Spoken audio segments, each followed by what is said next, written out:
Bonjour, bienvenue à l'atelier du Meeple, mon nom est Martin et aujourd'hui je vous parle de l'excellent jeu Clans of Caledonia. Clans of Caledonia, c'est un jeu sur l'Écosse, sur un des pays que j'ai aimé visiter. Je n'ai pas visité des masses, mais celui-là j'ai beaucoup aimé. Vous avez un grand board qui est formé de 4 morceaux à assembler. Vous avez vos plateaux de joueurs, vous avez un marché. Alors il y a un côté économique à ce jeu-là, c'est très intéressant. Mais la boîte est pas carrée, elle est assez mince et elle permet pas de ranger de façon standard les choses dedans. Entre autres parce que les plateaux s'empilent les uns sur les autres, mais ils n'ont pas été faits pour prendre moins de place ou quelque chose comme ça. Fait qu'il faut un peu faire avec. Alors comment on fait pour organiser ça facilement? Ça fait longtemps que j'y pense. Puis je me suis dit, j'ai essayé avec le carton mousse, chaque idée que j'arrivais à faire, il y avait des limitations. Fait que je dis, tiens, l'origami prend moins de place, ça va me permettre une solution plus simple et plus rapide. Alors, on regarde ça ensemble, vous me direz ce que vous en pensez.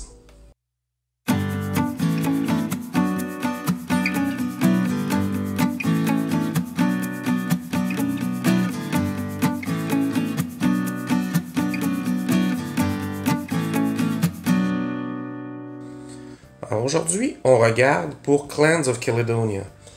Alors, dans Clans of Caledonia, on retrouve un jeu avec une économie. Hein, c'est l'ère pré-industrielle et industrielle en Écosse. C'est très intéressant. Le jeu, l'aspect économique de ce jeu-là est super. Mais le rangement est un peu étrange parce que, bon, c'est sûr, il n'y en a pas. C'est des sacs. Je vous passe encore une fois comment je déteste les sacs. Mais ce qui est plus difficile à planifier, c'est que les boards, la boîte n'a pas un format standard, fait qu'ils rentrent que d'une façon. On peut juste les empiler un par-dessus l'autre. Une chance que les cartons sont minces. C'est pas de la mauvaise qualité, mais c'est très rigide, mais c'est quand même assez mince. Vous avez les petits boards individuels qu'il faut mettre 2 par 2 comme ça si on veut s'aider pour gagner de l'espace. Et ça. La boîte n'est pas très creuse. Alors, j'ai mesuré quand j'ai place comme il faut, là, que j'en mets 2 comme ça, 2 comme ça, puis ça au bout. Puis que je viens mettre les tuiles, les grandes tuiles pour faire le board de jeu. Puis que je rajoute ça.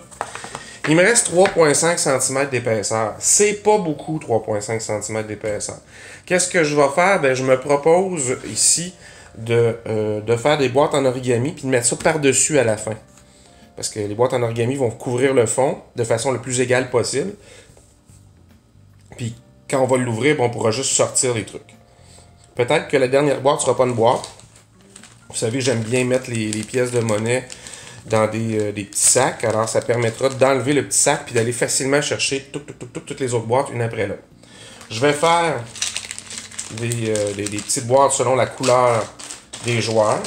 Puis après ça, j'ai des papiers là, de toutes sortes là, que je prends toujours. Là, je vous dis toujours, hein, c'est des papiers que j'utilise qui viennent pour faire du scrapbooking. Alors, toutes sortes de motifs. J'ai trouvé des motifs intéressants qui rehaussent l'aspect du jeu. Là. Mais ça va faire une couche à 3,5 cm, ce qui fait que quand je vais ajouter ça par-dessus, ça va arriver flush. Alors, les boîtes ne vont pas chercher à se renverser. De toute façon, parce que la plupart, je vais les faire fermer avec un couvercle, les boîtes, pour cette raison-là. Alors, je pourrais les faire pas ouvertes, puis mettre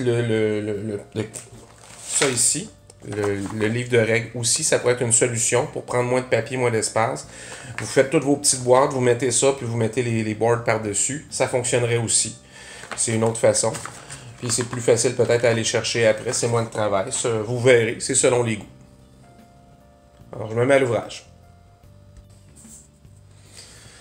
OK, une fois de temps en temps, je vous refais une petite démonstration.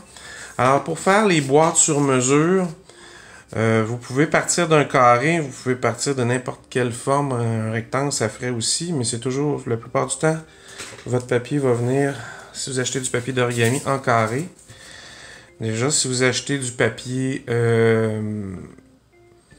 mettons, pour les artistes, parce que vous voulez un fini particulier, du carton, du papier bricolage pour les enfants, ça fait toujours un peu le même 9-12 là. Alors, moi je pars d'un carré et vous avez vu, j'ai tracé des deux diagonales comme ça. Je sais que j'ai 8 cm et demi. Alors, je vais mettre 4 points. Quoi j'ai mis? Ouais, 8,5. Fait que 4,2 là, sur un côté. Puis 8,4 sur l'autre. Vous laissez 1 mm, c'est plus facile à diviser en deux. Et déjà, ça vous laisse de l'espace pour avoir un petit jeu. Ce qui me reste comme espace, j'ai dit que c'était 6 cm. Alors, je vais mettre 3 chaque côté, comme ça. 3, 6. Et après ça, tout ce que vous avez à faire, c'est rajouter la hauteur de votre boîte 2 fois. La hauteur, j'ai dit c'est 3,5. Donc, 3,5, 7.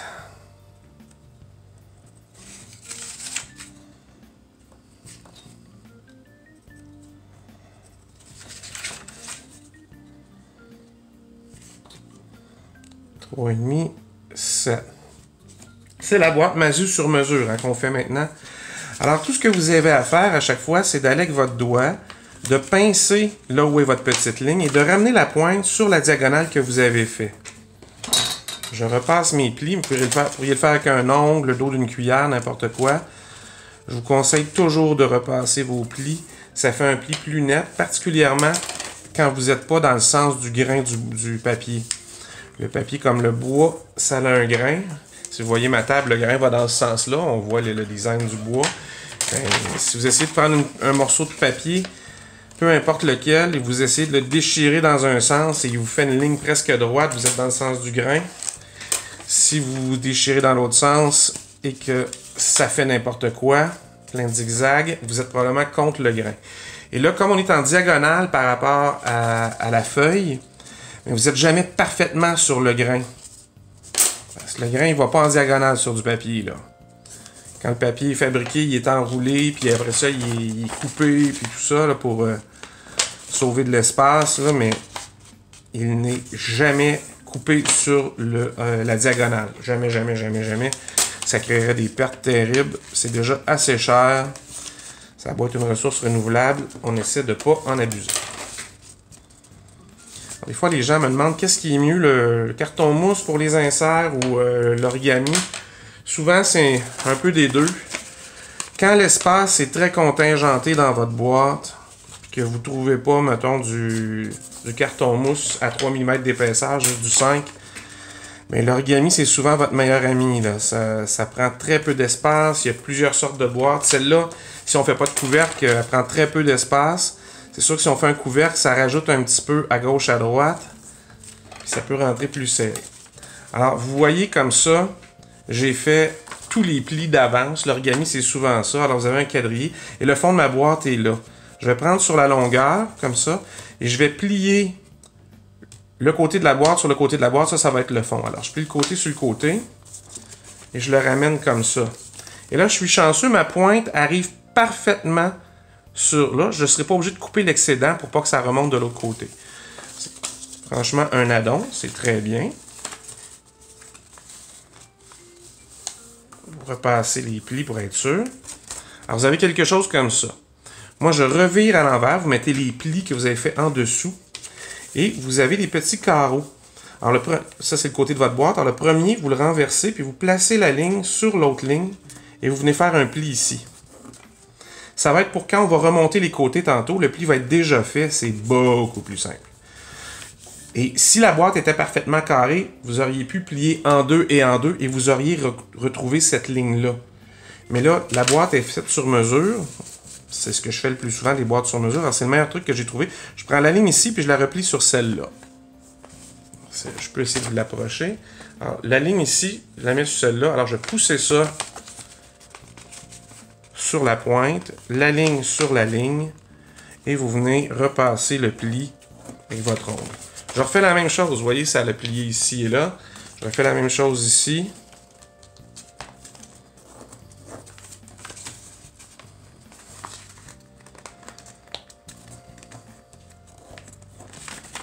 Alors, qu'est-ce que je fais? Ben, je la revire de l'autre côté. Je remonte les côtés les plus longs, comme ça. Vous allez pousser avec vos doigts les côtés de la boîte vers l'intérieur et ça va forcer le côté à remonter. Moi, je viens repincer doucement le coin de la boîte ici. Même chose de l'autre côté. Le pli est déjà fait. Vous avez juste peut-être à le repincer. Puis j'aime bien donner tout de suite au fond cet angle-là vers l'arrière. Comme ça, quand je vais le repousser comme ça, il me reste juste vraiment à repasser ce pli-là ici. Et vous avez déjà un bout de boîte de fait. Je refais la même chose. Je pousse à l'intérieur mes plis avec mes doigts. Je viens pincer chaque coin comme ça. Pour être sûr que mon pli est fait. Je repousse celui-là vers l'arrière. Comme ça, quand je vais le replier vers l'intérieur, j'ai juste à repasser ce pli-là. Et vous avez une petite boîte déjà toute faite. Comme ça. Alors, des fois, vous avez à rajouter un petit pli, un petit coin. Là, ça arrive fréquemment. Puis tout ce que vous avez à faire après, ben, c'est mettre vos pièces dedans. Là.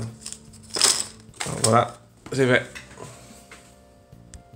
Alors, qu'est-ce que j'ai fait finalement pour les clans de Calédonie, Clans of Caledonia? J'ai tout simplement fait des boîtes Mazu, pas de couvercle. Pourquoi? Parce que j'ai bien aimé mon idée de remettre par-dessus le livre de règles, pardon, je suis à la caméra encore une fois, qui va tenir tout ça dans le fond. Alors, ça ne va pas se mélanger parce que tout va rentrer avec un certain ajustement bien pensé. Comment ça, c'est bien pensé? Parce que j'ai mesuré l'épaisseur de mes cartons, puis j'ai regardé ce qui restait, puis ce qui reste de hauteur, c'est à peu près 3,5 cm. Alors, c'est certain que ça va rentrer un peu plus serré. Alors, j'ai fait des boîtes de la couleur des joueurs, comme ça, c'est facile à repérer.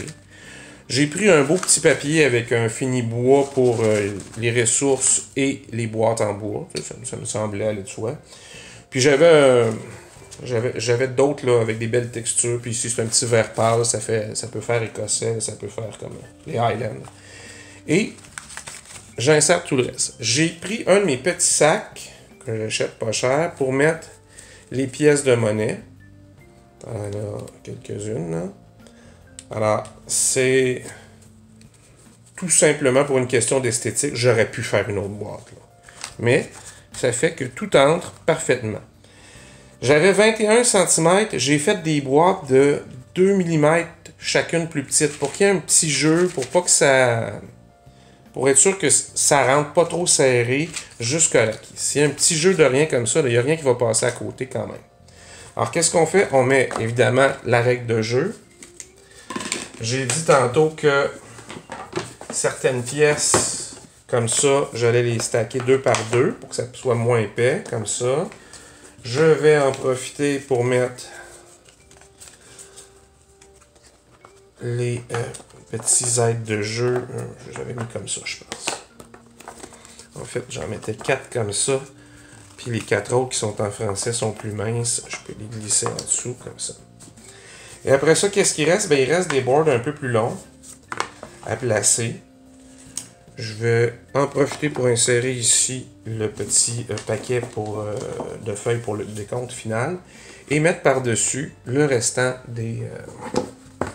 Alors, j'ai quelque chose comme ça qui pousse légèrement sur la boîte, mais moi, je mets toujours un élastique sur mes boîtes. Je veux qu'il y ait un petit spring. Pourquoi? Parce que je veux que, quand je mets l'élastique, mon livre de règles fasse cette petite pression de rien pour pas que les choses se mélangent. J'ai quand même éliminé tout ça de sac. Hein? Ça a l'air de rien, mais on est assez fiers encore une fois de notre travail. Alors, c'était Clans of Caledonia. Alors voilà, pour Clans of Caledonia, je suis assez fier de ma shot. Franchement, là, l'idée que ce soit l'origami ou un autre jeu, ça aurait pu être un cabaret en carton mousse et de mettre le livre de règles, quand le livre de règles fit parfaitement dans la boîte pour servir de couvercle et d'empiler le restant par-dessus. Après ça, plus rien bouge. On sauve du temps, pas obligé de créer un couvercle pour les boîtes d'origami ou sinon, ben, vous n'êtes pas obligé de faire des petites boîtes dans vos séparateurs pour pas que les différents morceaux aillent un peu partout dans la boîte. C'est vraiment un petit plus au niveau de l'imagination. Moi, j'ai aimé ça. C'est arrivé à la fin et dire, OK, ça va pas bouger. Je vais être content de le ressortir, ça va être rapide. Alors, j'espère que vous avez apprécié. Vous n'hésitez pas, vous pouvez laisser des commentaires. Je réponds à tous les commentaires que vous laissez sur les réseaux sociaux, que ce soit sur la chaîne YouTube ou sur Facebook. Vous n'hésitez pas non plus à vous abonner. Moi, ça m'aide à savoir l'intérêt que les gens ont pour les différentes catégories. Vous pouvez laisser un like si vous aimez la vidéo aussi. Mais surtout, vous pouvez vous abonner et allumer les notifications avec la petite cloche. Vous saurez quand la prochaine vidéo va sortir. Voilà. En attendant, amusez-vous. On se revoit la prochaine fois.